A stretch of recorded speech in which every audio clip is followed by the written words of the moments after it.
Schmoedown Night in Canada. My name is Louis, aka Louis the Frenchy Monette.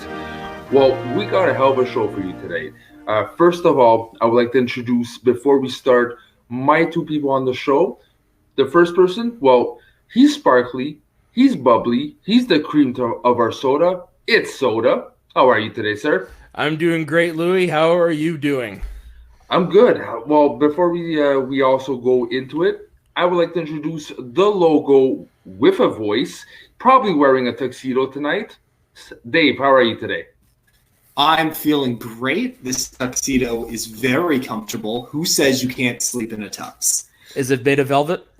Dave, of course it is. Yeah, that seems to be the thing right now.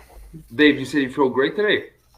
I feel so great, Louis, and there's no reason to bring me down. Let's just start the show. Sounds good. No berries. So that being said, the first match, RB3 versus not the Bagel Boy no more, Bandit, Goddard. Before we really go into details, I love the whole intro with Kate and I forget her face. What's her face? Grace. Sorry. Grace, I apologize. Don't kill me. Yeah, she probably could be able to kill you in your sleep. Grace, I love the fact that they're trying to make Kate a lovable villain, a lovable heel, you know? They're really going to play up to her accent being a character on its own, you know? And first of all, I don't know what that makeup was and what that costume was, but boy, was it cringeworthy. For Kate? For Kate. And boy, did it work, you know? Yeah, the vibe I'm going is she's more going out of the role of the den mother is what I'm seeing. You know, with him handing him the sandwich, she's going to be the mom of the group. Yeah, and it's an interesting dynamic because he really seemed to have his back, and I feel the whole faction, you know? Yeah. They really seem to take this to heart, you know? Talking about taking this to heart, Winston, what a mouth on him. I was really surprised to see how easily he felt comfortable in a manager's role. Not just like a player, he did good. Managing is a whole different story, right? You have to be a mouthpiece. You have to be involved. Right off the bat, comfortable as hell, backed this boy up, and even did the same disses as RB3 with the whole cheap, what's his face, Ryan Gosling, you know? Yep. So they're on the same vein, and he might not have won, spoilers, won his faction match this time around. But I'm not counting him out, especially what I saw this show. Yeah, no, for sure. RB3, he definitely has the knowledge, but I don't know if I don't know. Doesn't seem like he studied a whole lot because he seemed like he just, I don't know if it was like he got rattled because it's been like, 2 years since he played? Yeah. So is this, I don't know what was up, but it seems like he's definitely got more work to do. He can be good. He's got the knowledge. He is a smart man, but he's still got a little ways to go. However, Goddard, I must say, surprised the hell out of me. Like I think he's gonna be the dark horse of this year. He's gonna be the surprise of the den. Like he has his character down. He wasn't flustered. He fit right in. Like, yeah, I was impressed. Like I cannot wait to see how his year goes. You see, I wasn't as surprised because by watching SEN, he has knowledge. He even joked around sometimes pitching questions, and most of the time he actually got it right. So I wasn't that surprised. What I was surprised is, like you said, how comfortable he was in his character already. Like some people come in and they know what they got to do character-wise, but you can see they're kind of struggling. They're trying to find him right away, the whole... Yeah, exactly. You could tell he's been studying. And like he's been watching not just like what to do for matches, but like how characters and stuff. So you can tell he's been definitely doing his homework. And yeah, it was seamless. Like, bravo, congrats to you, Ben. Like I was impressed.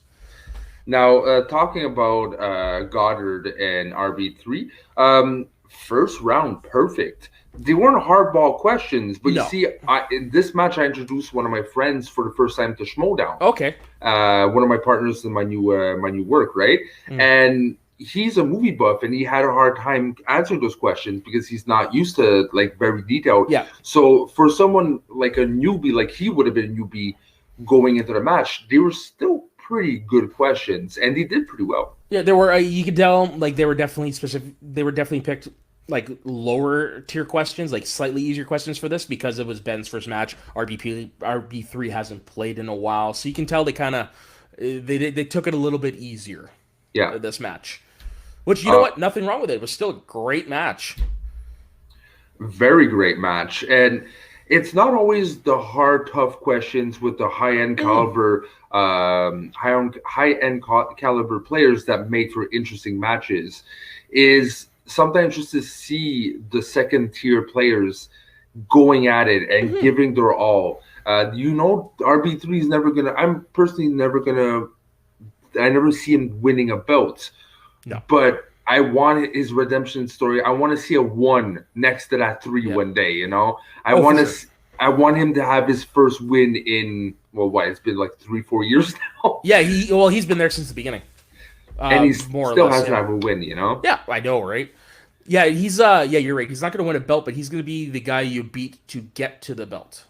You know what I mean? The guy you beat before you do the title match. No, you don't think that either? No, I think he's the type of guy that you throw rookies at to see if they're able. He's like the fodder test. So he's like the workhorse sort of thing, right? Like the benchmark. Okay, exactly. Like in the UFC, there's certain fighters have been there forever. Yeah, but they throw in the rookie to see, are you able to survive your first professional fight? Same thing for that. You want to make sure that you can survive and do good. You start with RB3. Yeah, no, they do the same thing in wrestling. You definitely give the people who are new to the company or the people that are more greener to the established veterans who will be able to see how well they do, how well they hold up, and then afterwards give the word to the boss, like, I think he's got it or I think he's don't. You're right. RB3 would be a great workhorse person for that. All right, so on to the second round. RB3 lets Ben spin first. He gets movie release dates. It is a strength to RB3, so I don't blame him to going to another category. He spins his strength, Middle Earth. That probably made him win the match. Yeah, for sure. That was definitely that was a risky move. It always is when you respin the wheel. But hey, it worked in Ben's favor, and he knocked it out of the park in this round. Like, yeah. But truthfully, even I could have answered those questions. And I'm not a big Lord of the Rings guy, but that's just me. Well, you're a better man than I am because I have no clue what the hell those answers were, you know. It kind of you saw the beginning and the end. Mm-hmm. You kind of saw like RB3 did his best, but starting from there, you can see he was getting nervous. And that usually is the case in the second round. You know, it's either make it or break it. You can see if the player has what it takes. And RB3 started seeing him crumble. Mm-hmm, for sure, yeah, you definitely. He's very good at like having the stone face, so he can't visually tell that things are getting to him. But yeah, you can definitely tell just by his eyes, the way he was taking his time. It's like, okay, he's definitely stumbling. Yeah, and for Goddard wise, he did good, like we said. But he, as Dave said, he missed his fourth question, the who plays Radagast to Brown. And that one surprised me.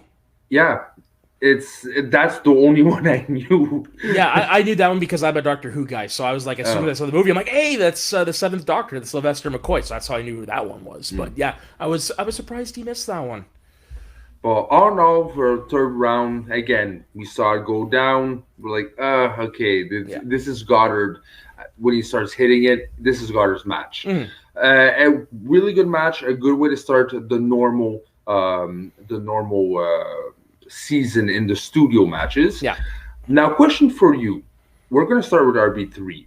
Since what we're talking about, right, RB3 is never going to be a high-tier caliber match, but I still want to see him play eventually. Who should he play against next? I would love to see him play Cody Hall. Yeah.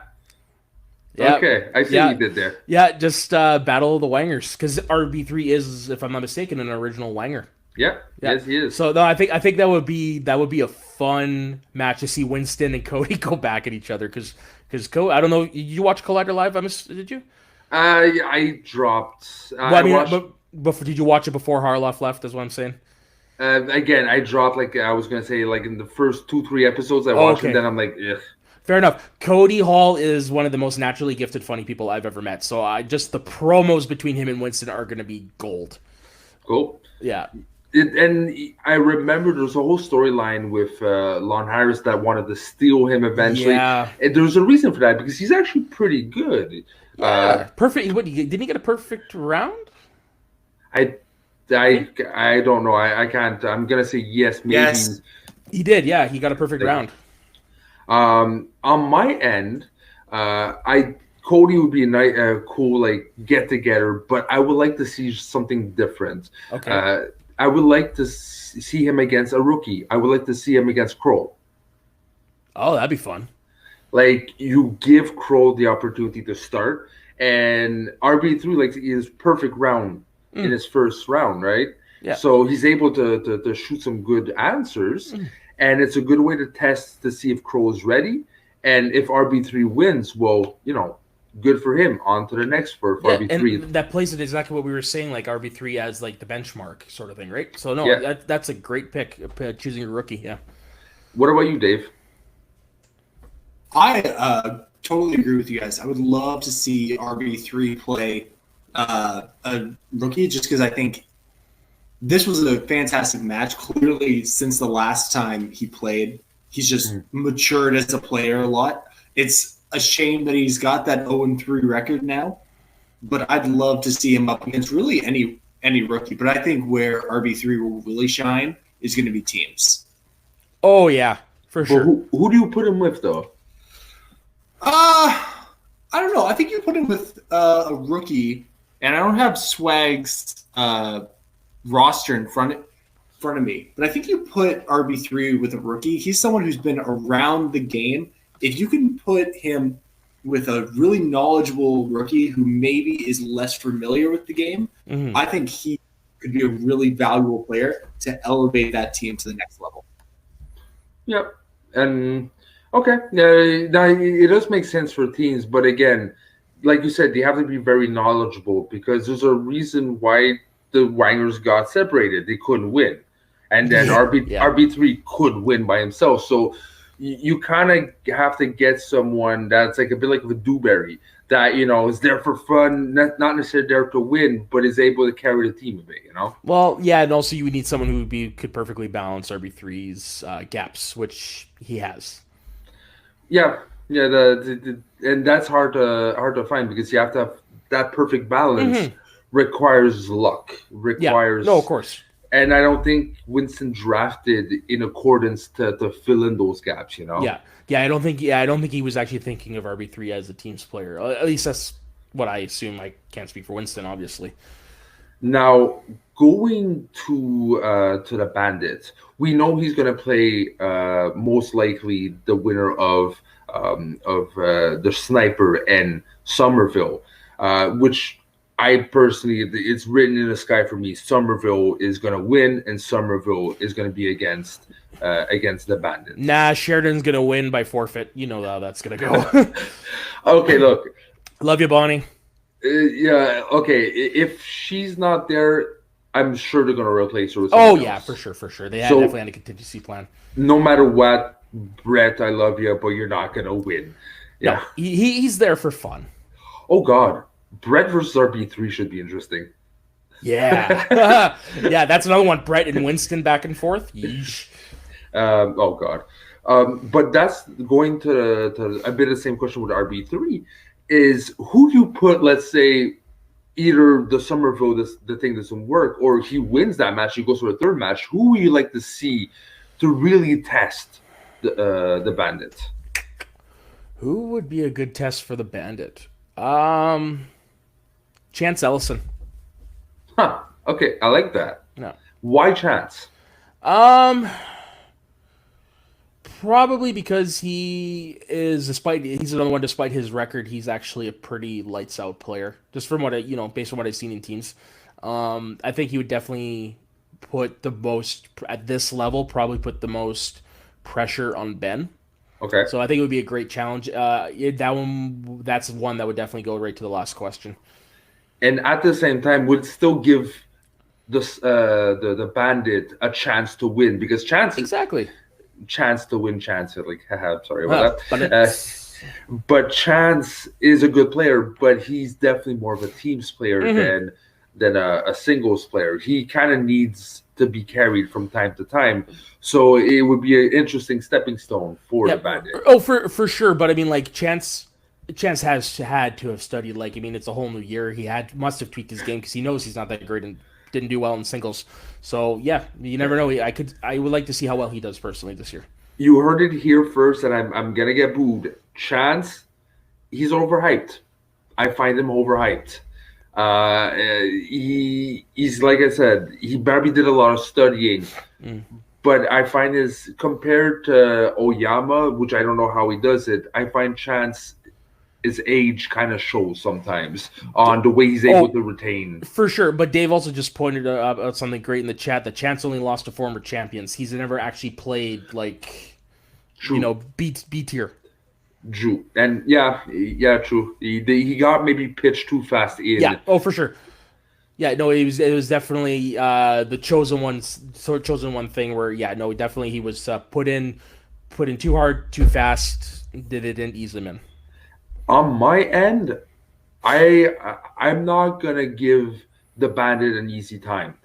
I want to see him against Andrejko. Oh, that's a great test. Because Andrejko is either hit or miss. But when he's on a hit, you can't stop him. No. When he's a bit shaky, you enter, you have a little crack, and then bam, you destroy him. But it'll be a very interesting matchup to see because they're two different types of players. But Andrejko can give out punches with the best of them. He has very quick-witted, intelligent remarks, and that would play so well. Yeah, and we saw how easily Ben gets rattled based on the whole Bagel Boy rant on SEN, so I could definitely see Andrejko trying to get under his skin, a little bit of Snyder seeping in. Yeah. What about you, Dave? I would love to see him if he gets that point. I'd love to see him up against another newer person in the league. Paul Preston, I think, would be good. I think Tom is going to probably do singles this year if he goes on a run. I think the two of them could be an interesting dynamic just because they're just so very different. How about Video Drew? Oh, I like that. Yeah, because that's a great test, and not just in skill, but also how he can get thrown off his game. Because we all know Video Drew's a loony. Dave, what do you think about that? I like it. I think that's similar to my Tom pick. I think it's how do you not get rattled playing against a character. True. Now, very good matchups. Dave is going for a route of no mercy because if you look at the stats of Preston and Tom, they're almost over 90%. So yeah, it's like if the bandit wins, it's because he really, really worked for it, And yeah, talking about also Tom and Preston, just a quick side note. I've seen what Harloff posted for next match, the photo of Tom and Paul Preston. That is the weirdest thing. It's like Tom is like really in his pose and Preston. It's like it so doesn't fit that I think it's gonna fit. I was so worried that it's gonna be such an odd thing, but it's like when Andrejko and Jeff Snyder first put together, it's like, this makes no sense. And then it just made sense. Paul Preston and Tom are going to be the Zach Morrison Screech of the Schmoedown. Pretty much. Yeah. All right. So, that pretty much wraps us up for that match. We already talked about the live event, so we only have one match to talk about. What we wanted to do for you all is... Well, yeah, we could talk about round 3, but is there anything that, stood out round 3 for you? Because that's what I was going to wrap up. Really, the only thing that stood out, like I said at the beginning, was just how natural Ben felt. Like, he definitely felt cool and collected. Like, I got this. Yeah. Yeah, it was the beginning of the end, for RB3, and like say it was cool. The bandit knew what he was doing. He had the victory in his mind. It showed, and that was it. RB3 did his best, but 0-3. Yeah, that's unfortunate. Like I was gonna wrap up for this match. We already had the live event we talked about. We wanted to offer a bit of community, a bit of where we come from, to get to know us a bit. So I wanted to start with you, Soda. How did you get in this, and what does Schmoedown represent to you?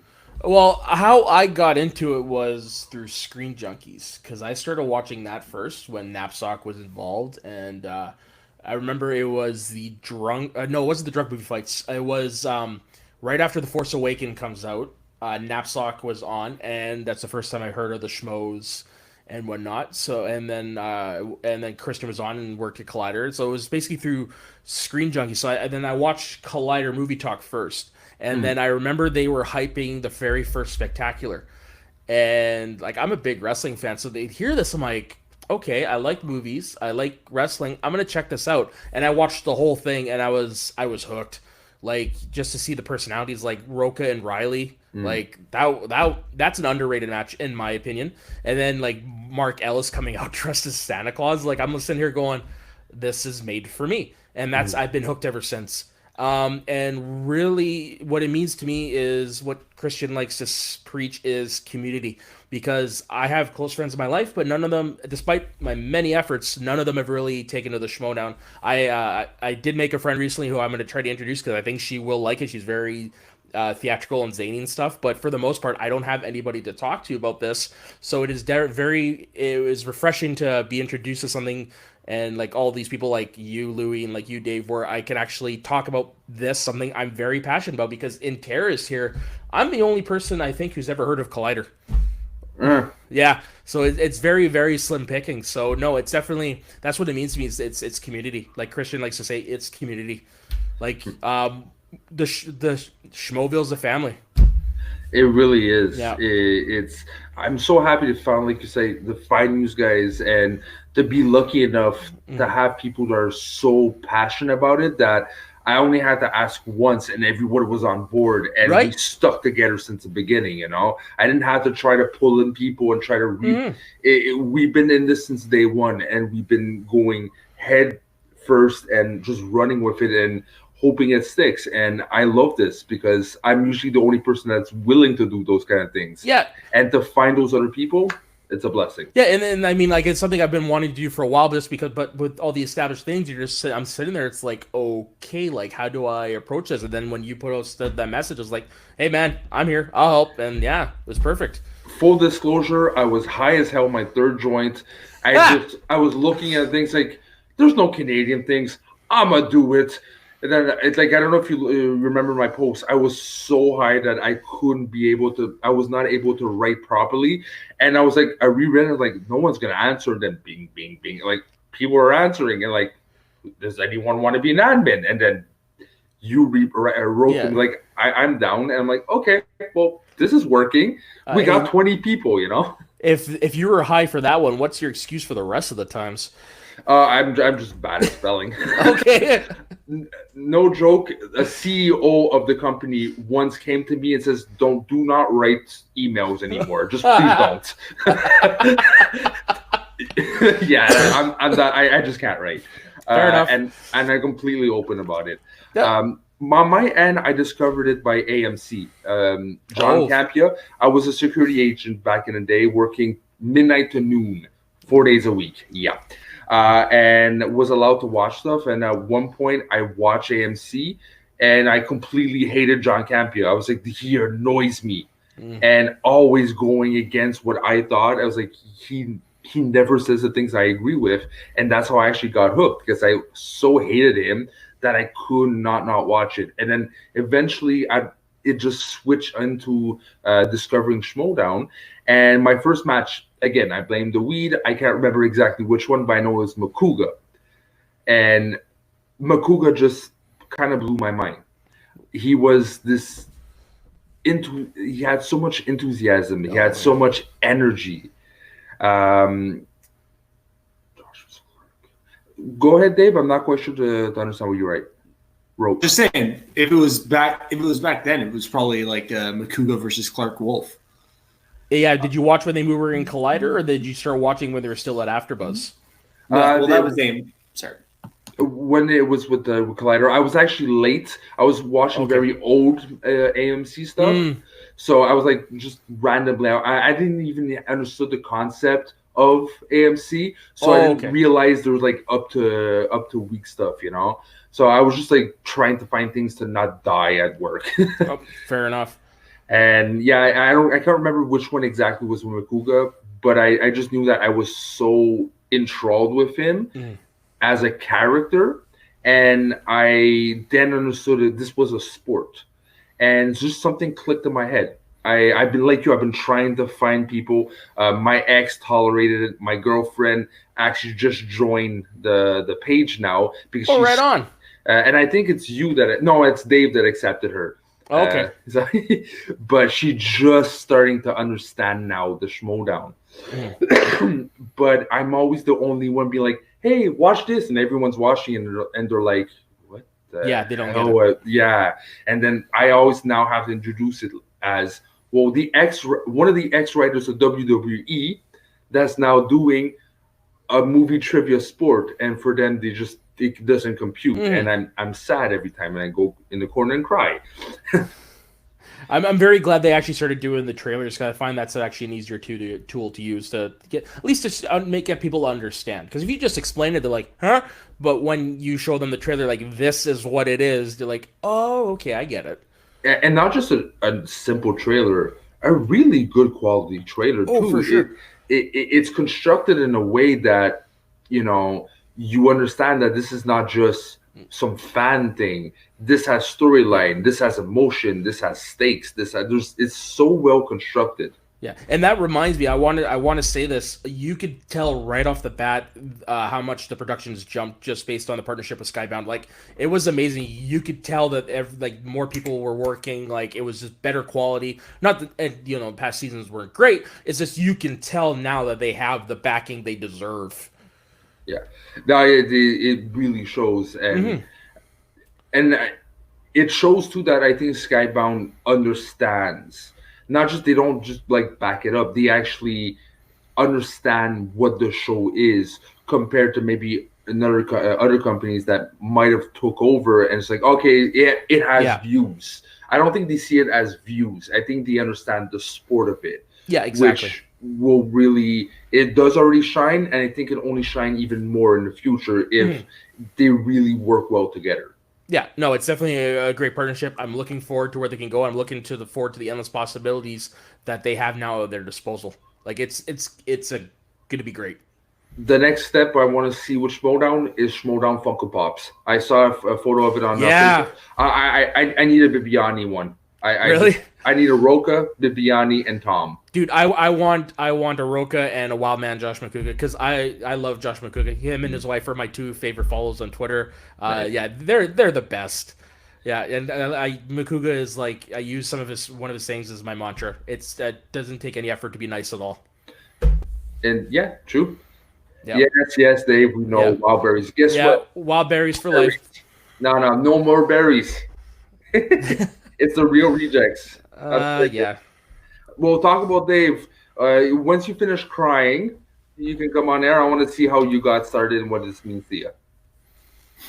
I'm never going to finish crying, Louis. Hashtag save the wild berries. Yeah. Hashtag squash berries. Oh! All right. Where's the mute button? All right. I've been in the... I found the Schmoedown through Team Machinima back in season 2. It was Elliot Dewberry and Ricky Hayburn. I watched I was watching. They have a new show back when they were on partnered with Machinima and stuff. And I was watching their stuff, and they were like, "Hey, we did this thing. Come watch it." And I watched that first episode, and I was hooked immediately, because I was a wrestling guy back in the day. Yeah. Not so much now, just because I've fallen off. But they were the original heels and stuff. Everyone credits Roca. Team Machinima was there first. They played against Scott Mance and Alicia Malone, who were being touted as it was the first teams tournament ever. Yeah. They're gonna win the tournament. Team Profiles is gonna win. And Machinima came in and they beat them.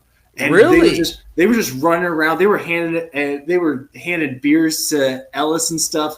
They were slamming the table when Mance lost. I was like, I love it. Next match they come in, I think they played top 10 next, if I'm not wrong. Okay. And they came in with like monk robes, carrying pictures of Mance and Malone.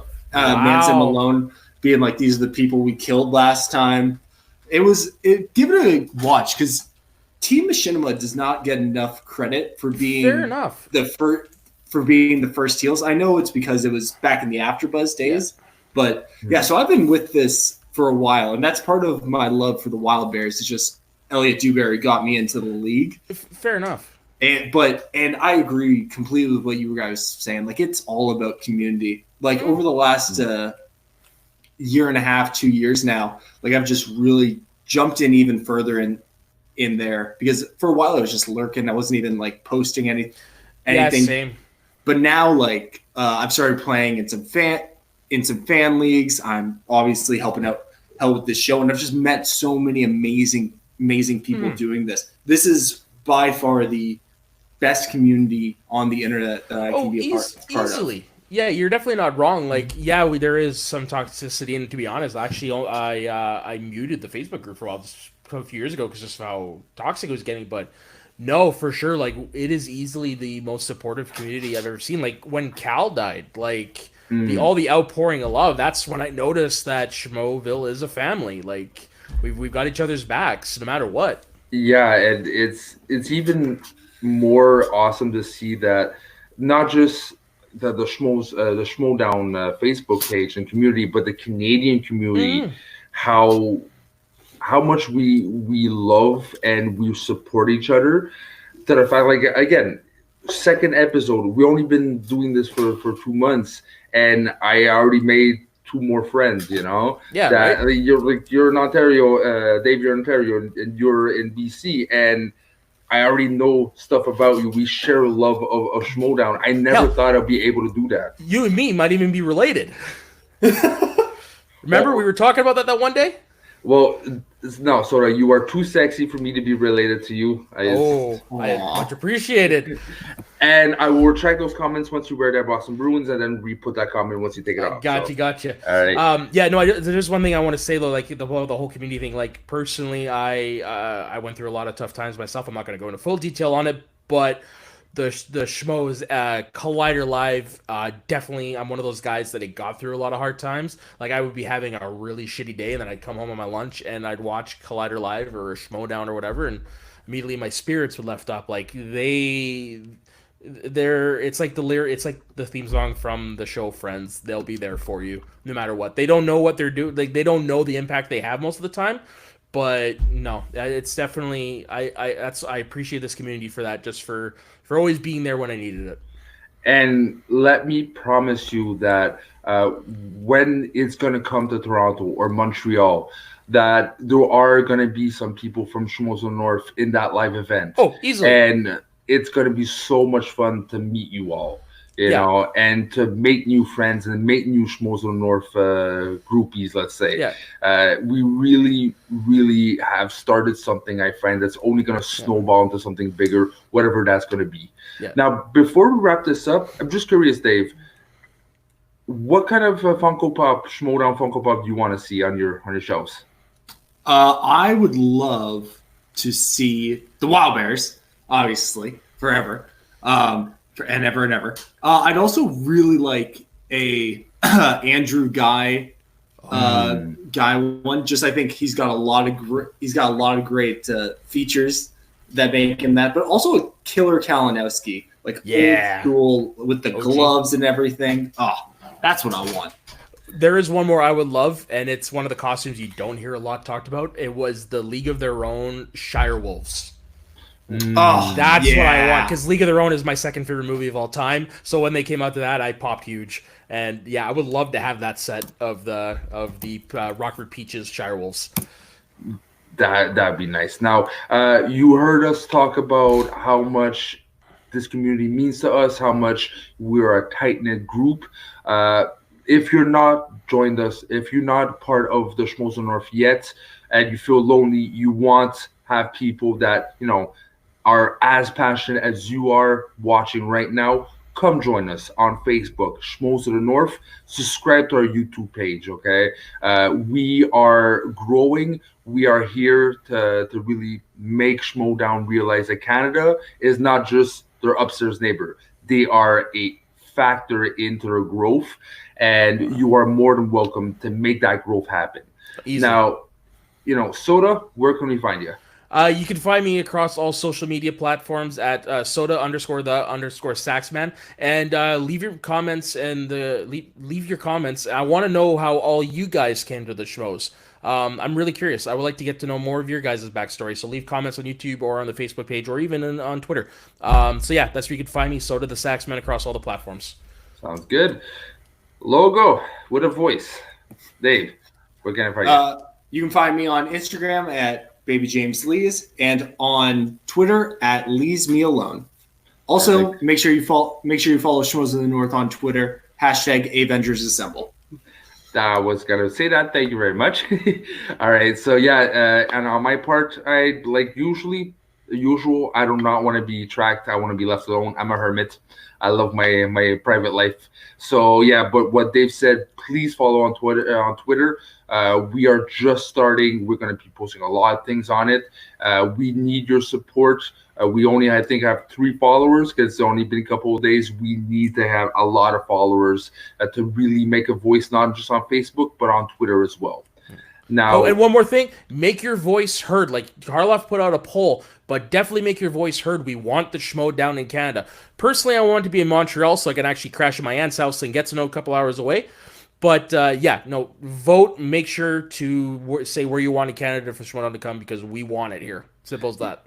It's only a question of time. It's only a question of time. It's the more this grows, the more we're gonna grow. Not just the page, as a community.